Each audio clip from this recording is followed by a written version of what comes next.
While every major hedge fund on Wall Street is pulling money out of emerging markets, Ray Dalio is moving billions in. That decision looks insane right now. The dollar is strong, geopolitical risk is through the roof, investors are running for cover in U.S. Treasuries and money market funds. And yet, the man who built Bridgewater Associates into the largest hedge fund on the planet, managing over $150 billion in assets, is doing the exact opposite of the crowd. What he sees in these markets, and why he sees it, is the counterintuitive framework that made him a billionaire. And once you understand it, you'll never look at a risky market the same way again. Let's go back to 1982. Ray Dalio was 33 years old, operating Bridgewater out of a two-bedroom apartment in New York. He had studied debt cycles obsessively, more than almost any analyst alive, and he was certain that a global debt crisis was coming. He went on national television. He told the world. He bet big. He was wrong, not just a little wrong, catastrophically wrong. The markets did the opposite of everything he predicted. He lost so much money that he had to let go of his entire staff. He had to borrow $4,000 from his father just to pay his family's bills. Most people would have quit. Most people would have called it a lesson learned, taken a regular job and moved on. But Dalio did something that would define every investment decision he made for the next 40 years. He asked himself one question: what don't I know? Not where did the market go wrong? Not why was the data misleading? He asked, what is the flaw in my thinking? That question broke something open in him. He developed what he called the two biggest mistakes framework. First, being too confident. Second, not stress testing your assumptions against the smartest people who disagree with you. He built an entire investment philosophy, what Bridgewater calls radical transparency, around the idea that your biggest blind spot is always your own conviction.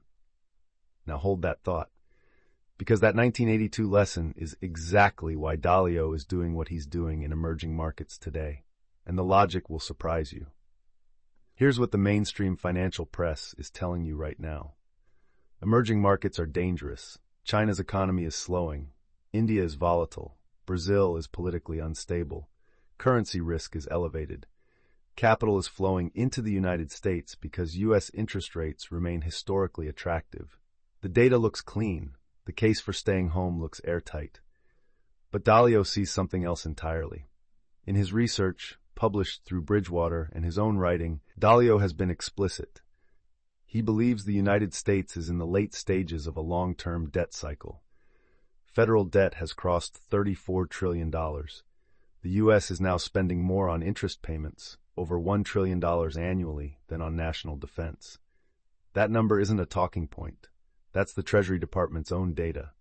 Meanwhile, several emerging market economies, particularly in Southeast Asia and parts of the Middle East, are running fiscal surpluses.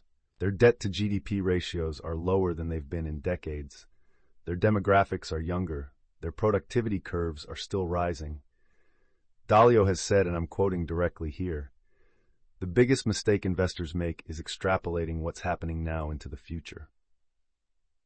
Think about what that means for your portfolio.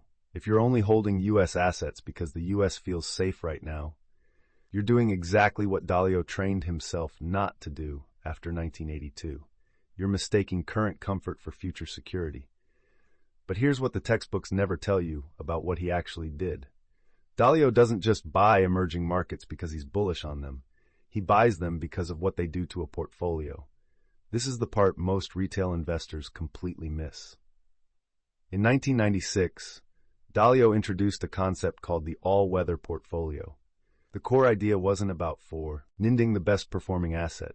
It was about finding assets that perform well in different economic environments: growth, contraction, inflation, deflation.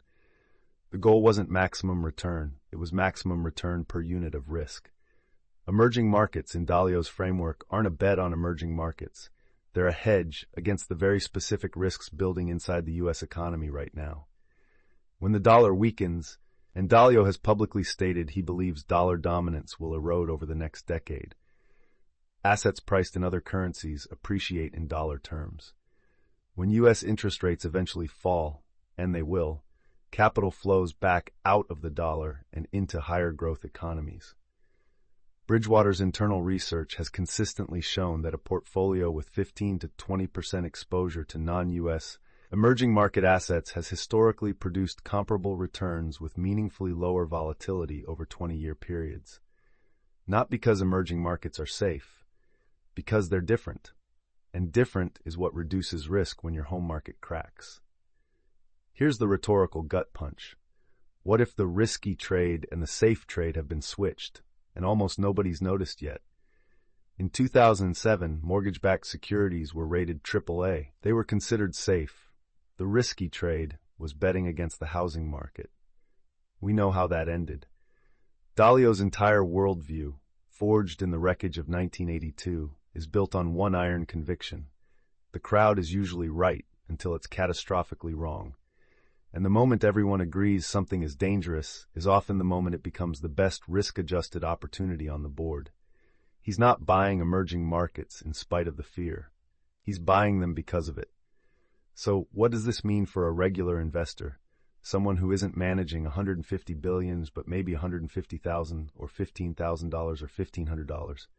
The Dalio lesson isn't buy emerging markets. The lesson is run your portfolio through a stress test. It was never designed to pass. Ask yourself, if the US dollar lost 20% of its purchasing power over the next decade, which Dalio explicitly considers a realistic scenario, what happens to your net worth?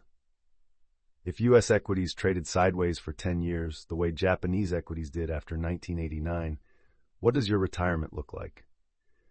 If the answer makes you uncomfortable, that discomfort is data. Dalio didn't become the most successful hedge fund manager in history by being the smartest guy in the room.